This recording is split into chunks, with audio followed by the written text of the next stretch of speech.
looking into the born global company. So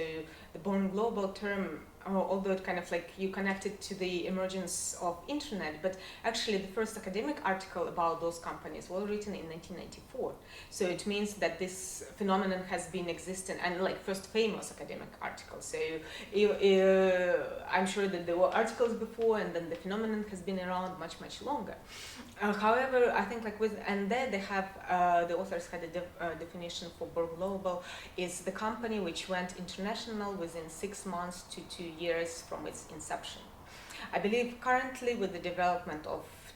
internet and technology and so on, now we'd say like born global company is the one which went international since about like 6 months of its inception rather than waiting for 2 years. And a majority of companies that we see now, and we would call them born global, but probably we need to invent a different name for them, because basically again with the development of internet now, like a vast majority of companies start selling their products online globally, and of course they can reach their customers globally, like again through the internet, and this doesn't really require such kind of like big international expertise, or kind of in a way this is sort of like surrogate global operations rather than just like selling internationally, rather than kind of like participating in the business in the host country, which what international business is about. So there are like those different phenomenons, and basically what we were looking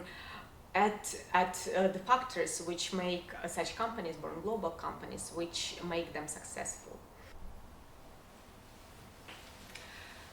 So success factors for born globals. Our research found that it is very important for companies to have a technology which is hard to imitate, and as long as any other thing, as long as any other basis for competitive advantage. But also it's very important for companies who expand early to establish trust in relationships, in their social relationships, especially when they go to the host country. And here a key success factor is hiring locals. It's not like bringing expats, especially for the new companies, because like their own managers still do not have that much expertise. So there is not much benefit of bringing somebody from your home into the host country. So, but kind of if you are able to spend some time and find local people which which will be able to work nicely with your company, meaning that they have like some same kind of culture, like same kind of ethical standards and similar factors, then this works in a really big favor for a number of companies in our sample. And final thing that the majority of major successful companies have do, they establish their own ecosystem in the countries where they expand. So they have like, and ecosystem is quite similar to what I was saying about integral value chain, because again, like this is when you have this kind of quite dense relationships, or quite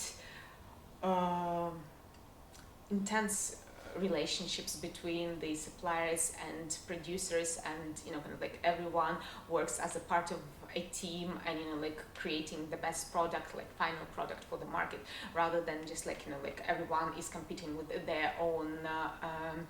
competitors at their level of value chain, at their like level of parts, and then then you are able to buy and integrate. So basically in our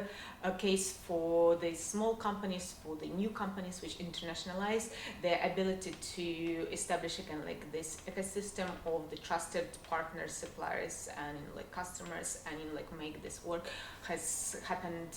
to be a very important success factor as well.